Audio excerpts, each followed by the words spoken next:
Hello friends, this is Sagar and welcome to prime mathematics. इस video में हम class 10 का चैप्टर नंबर 5 अर्थमेटिक प्रोग्रेशन समांतर श्रेणियाँ पढ़ने वाले हैं।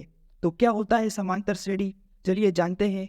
जैसे कि आपने कई सारी प्रकृति में ऐसी चीज़ें देखी होगी जो कि एक विशेष पैटर्न में चलती है, जिनका एक निश्चित पैटर्न होता है ना। जैसे फॉर एग्जाम्पल हम बात करें कि मेरी जो सैलरी है वो मुझे अभी जो है वर्तमान में 8,000 रुपये मिलती है, और मेरे बॉस ने मुझे बोल रखा है कि आपकी जो सैलरी है वो हर साल 1,000 रुपये बढ़ा दी जाएगी। तो फर्स्ट साल मेरी सैलरी 8,000 है, फिर अगले साल मेरी कितनी हो जाएगी सैलरी 9,000, फिर हो जाएगी 10,000, है ना। इस तरह से हर साल जो है वो बढ़ती जा रही है। तो देखो आप यहाँ पे एक जो लिस्ट बन रही है ना, ये जो लिस्ट है वो एक तरह से एक पैटर्न में चल रहा है ना। हर साल जो है वो 1,000 बढ़ रहा है, और इसका जो कॉमन डिफरेंस है देखो 1,000 है ना। तो ये जो है वो क्या बन गई, एक अर्थमेटिक प्रोग्रेशन बन गई। और एग्जांपल यदि हम लें कि जैसे कि मैंने मेरा जो पिगी बैंक है उसके अंदर 100 रुपये हर महीने जमा करना शुरू किया, और मैंने ऐसा सोचा कि मैं हर महीने 10-10 रुपये एक्स्ट्रा डालूंगा उसमें। तो जैसे कि मैंने फर्स्ट महीने 100 रुपये डाले, उसके बाद में 110 डाले, उसके बाद में 120, 130, इस तरह से चलते जा रहे थे और मैंने पैसे इकट्ठे किए। तो ये जो हमें लिस्ट प्राप्त होती जा रही है, इसी को हम एपी कहते हैं, समांतर श्रेणी कहते हैं। इसमें ऐसा होता है कि किसी एक निश्चित पद या ये जो संख्या है ना, इसे हम पद कहते हैं, एक टर्म है ये। तो समांतर श्रेणी के अंदर ये जो प्रत्येक संख्या लिखी होती है इसी को हम टर्म कहते हैं ना, समांतर श्रेणी की। और किसी संख्या में यदि हम सेम स्थिर एक निश्चित संख्या को जोड़ रहे हैं और तब हमें एक लिस्ट प्राप्त हो रही है, तो वह क्या है, एपी है। समांतर श्रेणी कहते किसे है, तो इसकी डेफिनेशन की यदि बात करें तो संख्याओं की ऐसी सूची, ऐसी लिस्ट जिसमें प्रत्येक पद पहले पद के अलावा, है ना, प्रत्येक पद जो होता है अपने पद में एक निश्चित संख्या जोड़ने पर प्राप्त होता है। हमें पहला पद पता होना चाहिए। जैसे कि पहला पद जो है वो मुझे पता है कि 2 है, तो 2 में यदि मैं 2 ऐड करता जाऊँ, तो जैसे कि 2 में मैंने 2 ऐड किया तो कितना आया 4, 4 में मैंने 2 ऐड किया तो 6, फिर 8, फिर इस तरह से आगे चलता जाऊँगा तो मुझे एक एपी मिलेगी, एक समांतर श्रेणी मिलेगी। यह निश्चित संख्या जो है वो सार्वंतर कहलाती है। अब देखो इसके अंदर जो निश्चित गैप है ना वो कितना 2 का है ना। 2 जोड़ने पर ही तो हमने 2 जोड़ कर इस एपी को बनाया। तो ये जो कहलाता है ना निश्चित जो संख्या है, उसी को हम सार्वंतर कहते हैं, कॉमन डिफरेंस कहते हैं। सार्वंतर जो है वो पॉजिटिव हो सकता है, नेगेटिव हो सकता है, शून्य भी हो सकता है।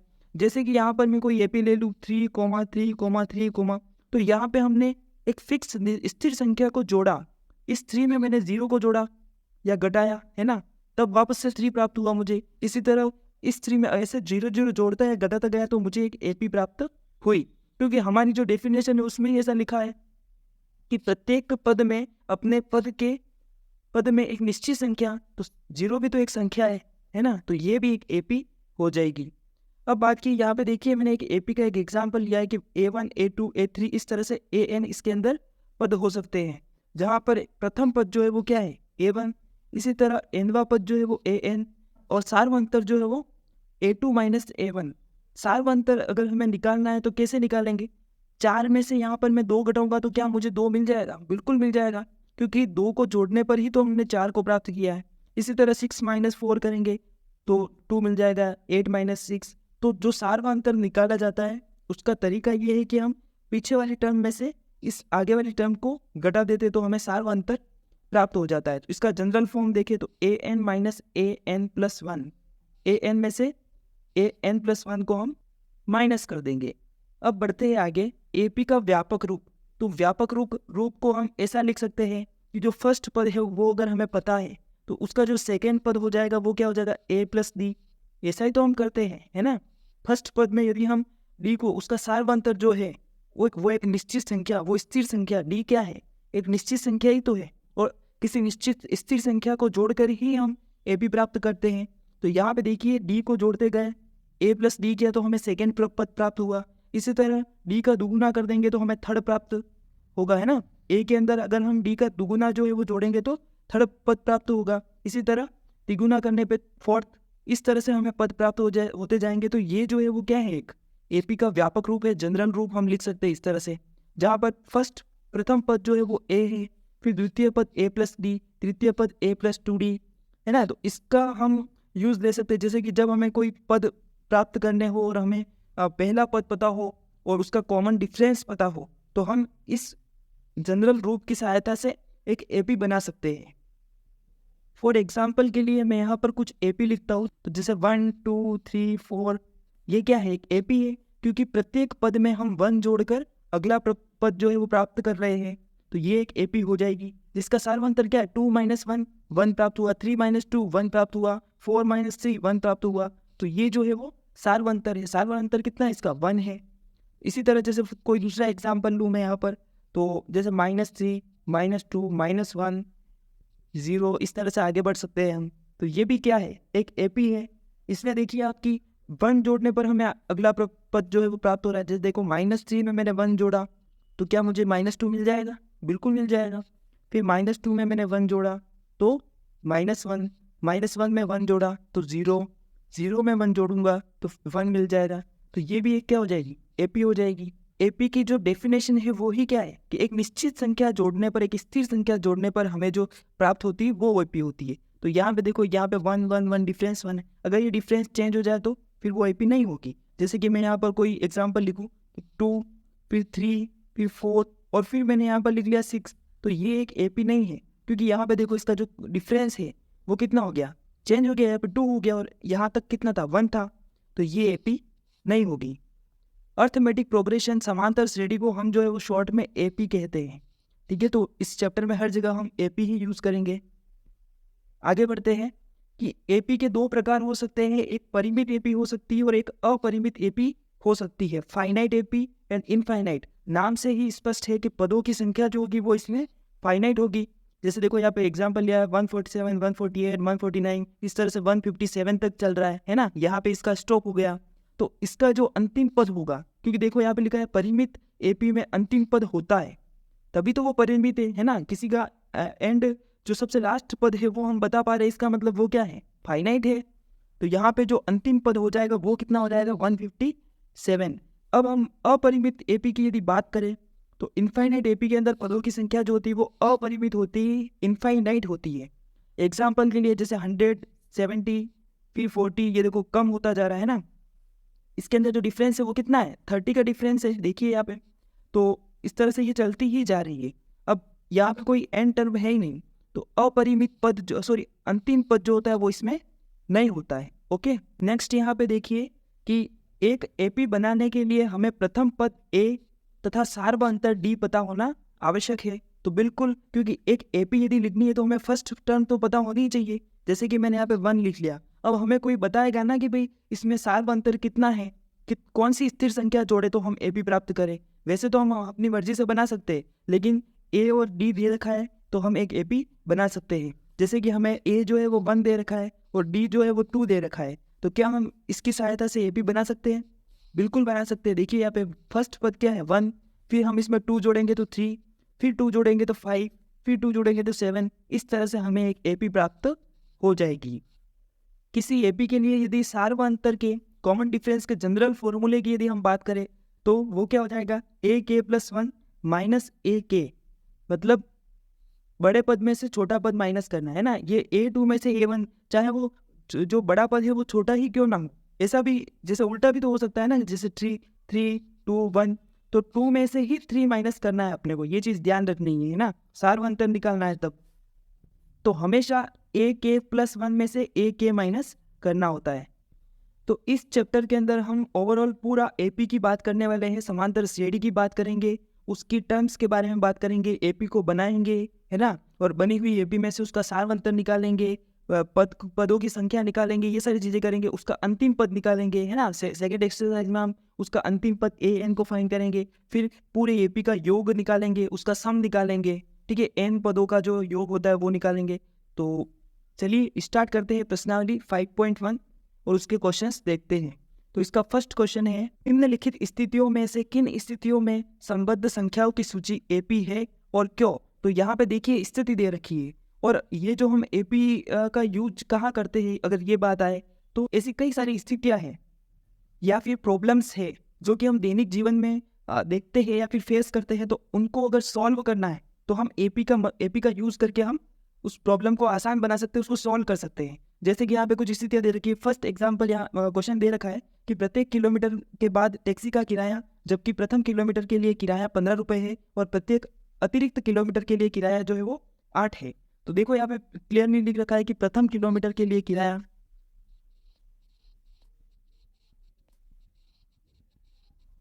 कितना दे रखा है हमें, 15 रुपये।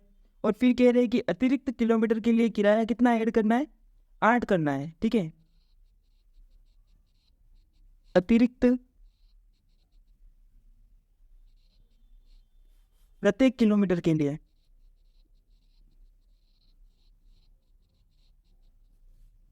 वो कितना हो जाएगा, 8।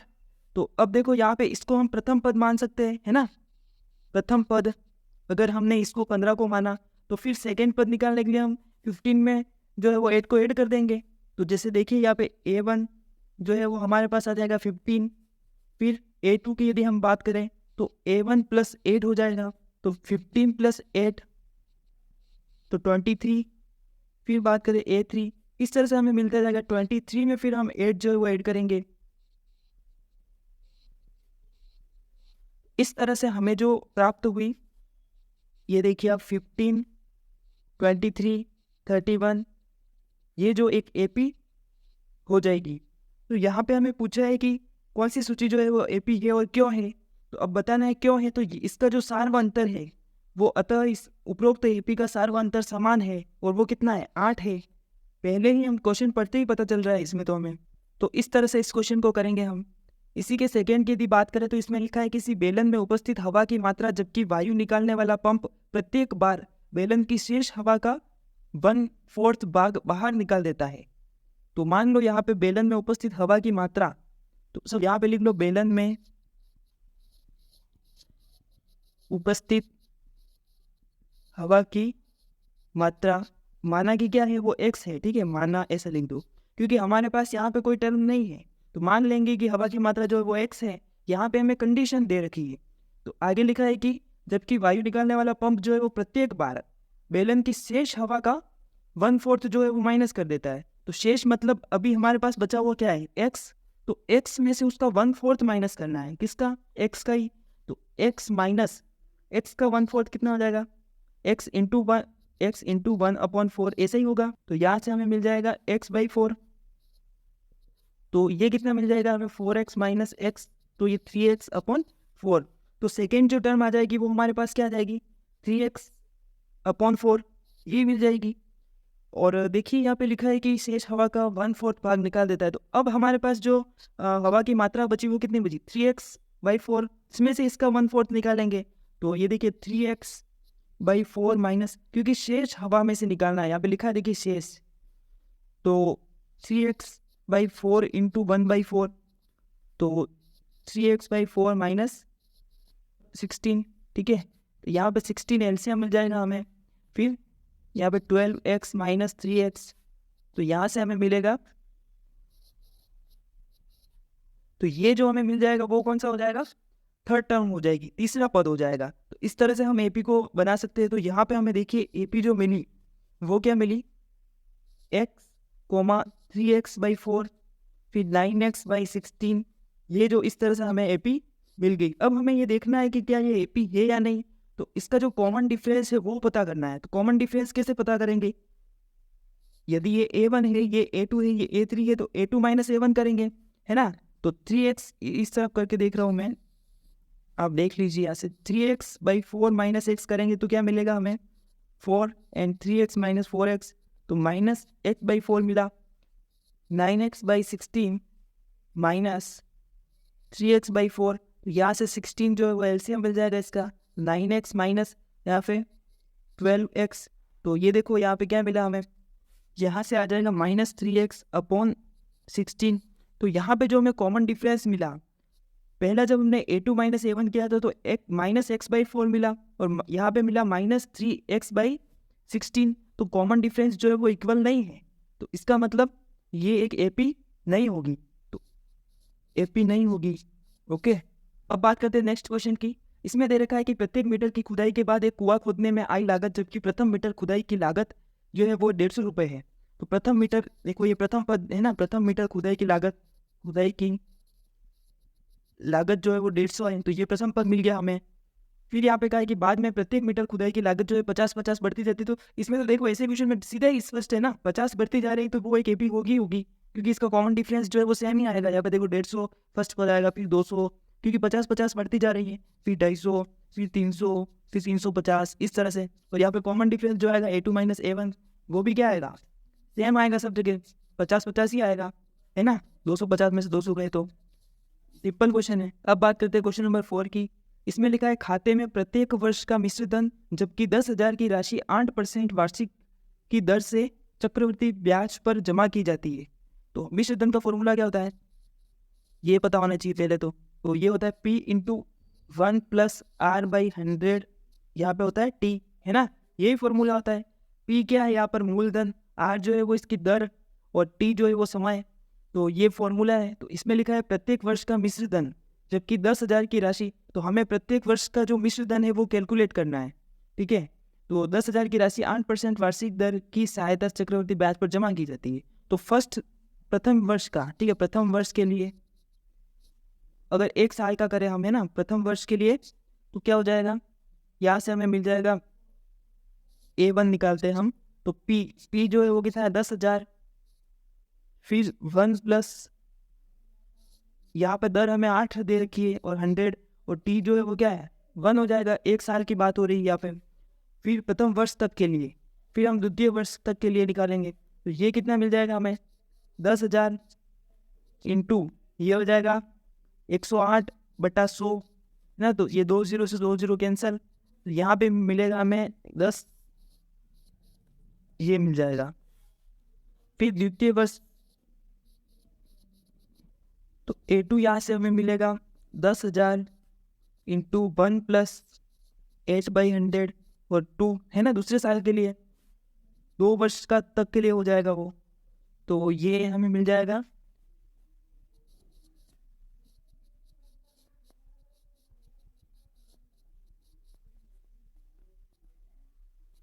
108 इंटू 108 कितना होता है, यहाँ पे करना पड़ेगा हमें, 8 8 64 का 4 हाथ से लगेंगे 8, ये तो 0 0 0, फिर ये हो जाएगा 8 0 1, ऐसे मिला 4 4, फिर आएगा 6 और फिर आएगा 8 0 and 1, 8 0 1, तो ये हमें मिल जाएगा। तो इसी तरह से हम आगे आगे टर्म निकाल सकते हैं, ठीक है। तो हमारे पास देखो यहाँ पे हमें ओवरऑल क्या पता करना है कि मिश्र धन जो है उसकी एक एपी बनानी है।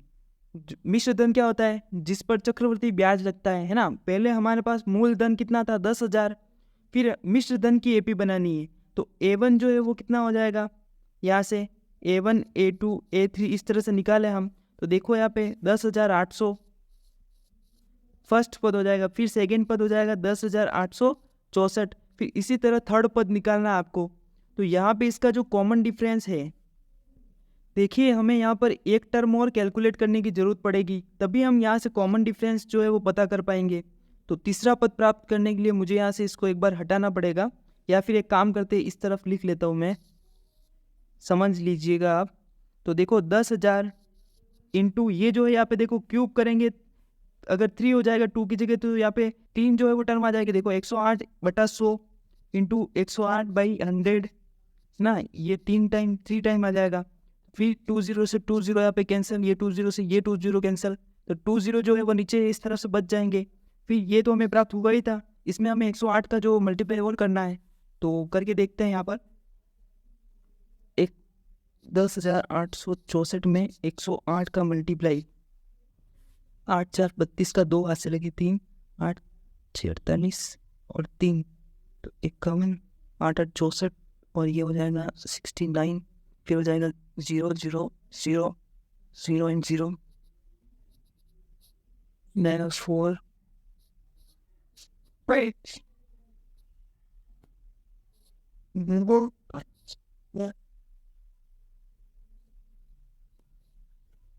तो यहाँ पे हमें जो थर्ड टर्म प्राप्त हो जाएगी वो प्राप्त हो जाएगी 1173312। यहाँ पे जो डिफरेंस है वो कितना है 64 है। फिर इसका और इसका डिफरेंस देखेंगे तो ये तो बहुत ज़्यादा हो गया, तो ये जो है वो एपी नहीं होगी, क्योंकि इसका जो कॉमन डिफरेंस है सार व अंतर जो है वो समान नहीं है, अतः यह दी गई जो एपी हमें प्राप्त हुई वो एपी नहीं होगी। अब बात करते हैं इसके क्वेश्चन नंबर 2 की। तो इसमें कहा है कि दी हुई एपी के प्रथम 4 पद निकालिए। तो देखो ए दे रखा है, डी दे रखा है, तो क्या हम यहाँ से निकाल सकते हैं आराम से पद। ए जो है वो 10 है, फिर A1 जो है वो क्या है 10 है प्रथम पद। इसका द्वितीय पद निकालने के लिए हमें पता है कि एपी का जो व्यापक रूप था वो क्या था, ए में हम डी को ऐड करेंगे तो सेकेंड पद हमें मिल जाएगा। थर्ड पद प्राप्त करने के लिए A+2D करेंगे, इसी तरह फोर्थ के लिए हम A+3D करेंगे, है ना, व्यापक रूप जो मैंने अभी अभी आपको बताया है। तो यहाँ से सेकेंड टर्म क्या मिल जाएगी A+D, तो ये हो जाएगा कितना 10+10, तो ये आ जाएगी 20। इसी तरह A3 जो है वो A+2D, तो 10+20, तो ये 30 आ जाएगी। इस तरह से हम सारी जो जितनी भी बोली टर्म हम निकाल सकते हैं। बहुत सिंपल क्वेश्चन है ये। 40 आ जाएगी, है ना, 20, 30, 40, 50 आएगा, फिर 60 आएगा। वैसे यहाँ पे देखो A1 बराबर जो है वो तो -2 दे ही रखा है प्रथम पद, फिर A2 निकालना है तो A+D करेंगे, तो यहाँ पे -2+D, डी जो है वो 0 दे रखा है तो -2 आएगा। इसी तरह देखो A3 में भी सेम 0 दे रखा है डी, तो हमें -2 ही प्राप्त होता जाएगा। तो यही एक एपी बन जाएगी -2 इस तरह से। ठीक है, इसका जो सार्वंतर है वो क्या है, समान है और वो 0 है। इसी तरह ये भी आपको करना है। तो यहाँ पे देखो A1 जो है वो हमें -1.25 दे रखा है, फिर A2, तो इसमें हम -1.25 में इसका जो D है वो ऐड करेंगे प्लस माइनस ऑफ 0.25, तो यहाँ से क्या हो जाएगा -1.25 प्लस माइनस 0.25, तो इसको यहाँ से माइनस माइनस प्लस हो जाएंगे दोनों। ठीक है, तो ये कितना हो जाएगा, ये हो जाएगा 1.50 हो जाएगा और माइनस का चिन्ह आ जाएगा। तो इस तरह से A2 मिला। इसी तरह से हम सारी टर्म यहाँ पे निकाल लेंगे। अब बात करते हैं क्वेश्चन नंबर 3 की। तो इसमें है एपी के लिए प्रथम पद और सार्वंतर ज्ञात कीजिए। पहले हमें प्रथम पद दे रखा था, सार्वंतर दे रखा था और हमें एपी बनानी थी। यहाँ पे हमें एपी दे रखी है और इसका प्रथम पद और सार्वंतर ज्ञात करना है। तो प्रथम पद जो है वो A1 यहाँ पे कितना है 3 है, और सार्वंतर देखे तो D बराबर A2 - A1। ठीक है, A2 - A1 क्या हो जाएगा 1 - 3 बराबर -2। ठीक है, A3 - A2, ये सब चेक कर लो कि क्या पता ये एपी है या नहीं। ठीक है, यहाँ पे दे रखा है कि एपी जो है वो क्वेश्चन में ही दे रखा है हमें कि दी हुई एपी के लिए, तो ये एपी ही है ऑब्वियसली। तो यहाँ से सीधा ही ये -2 मिल जाएगा हमें।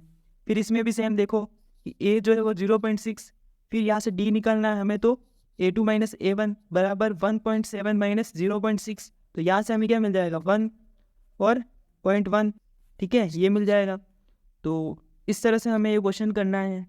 अब बात करते हैं क्वेश्चन नंबर 4 की। इसमें देखिए कि निम्न में से कौन कौन एपी है, हमें चेक करना है कि ये एपी है या नहीं, और डी ज्ञात करो, इसके 3 पद निकालो। और तो यहाँ से चेक करना है 2, 4, 8, 16, तो सबसे पहले डी ही निकालेंगे हम चेक करने के लिए क्या ये एपी है या नहीं। तो 4 - 2 करेंगे तो 2 आ जाएगा, फिर A3 - A2 करेंगे तो 8 - 4, तो कितना आ जाएगा 4 आ जाएगा। तो यहाँ पे देखो डी जो है वो समान नहीं है, अतः डी जो है वो समान नहीं है।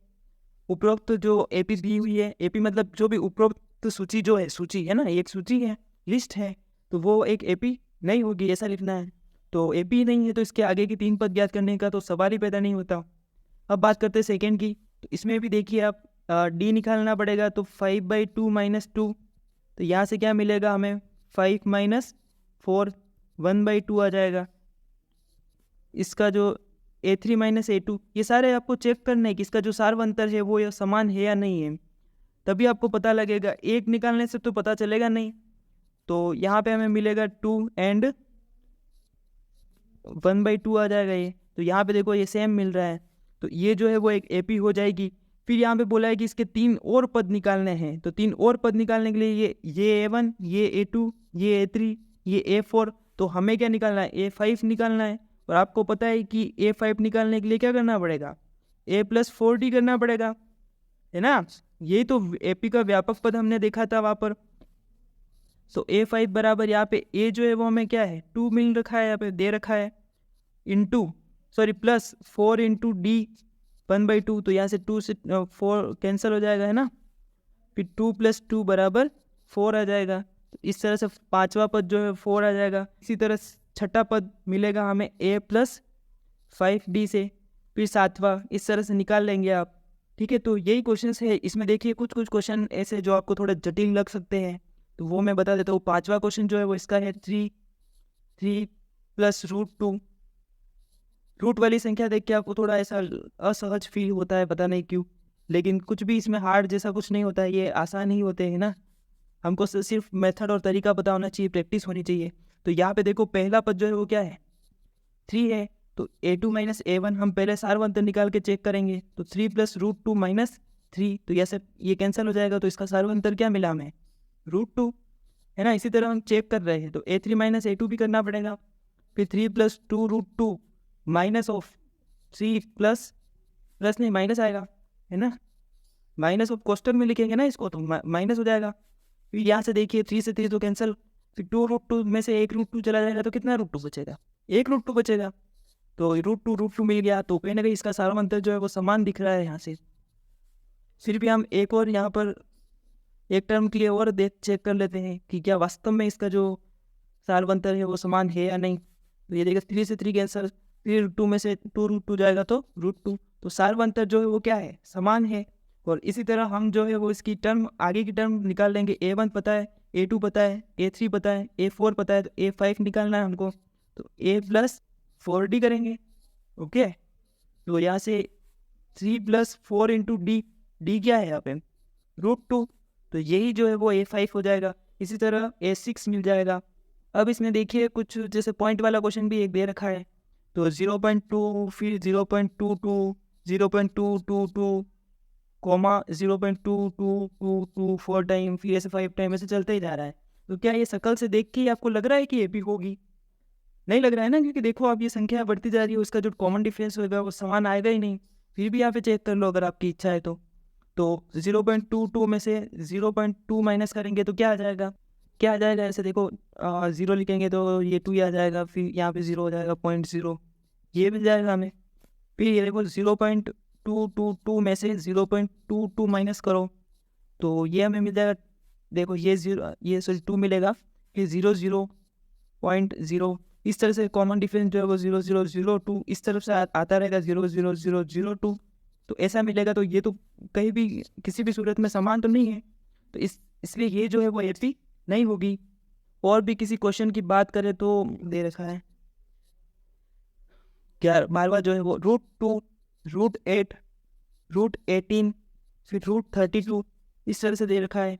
तो इसका कॉमन डिफरेंस पता करना है। तो रूट 8 माइनस रूट 2, आपको पता है रूट 8 को हम और कैसे लिख सकते हैं, 2 रूट 2 ऐसा लिख सकते हैं क्या, लिख सकते हैं, क्योंकि रूट के अंदर क्या है 8 है और इसके फैक्टर करेंगे तो 2 इंटू 4 कर सकते हैं।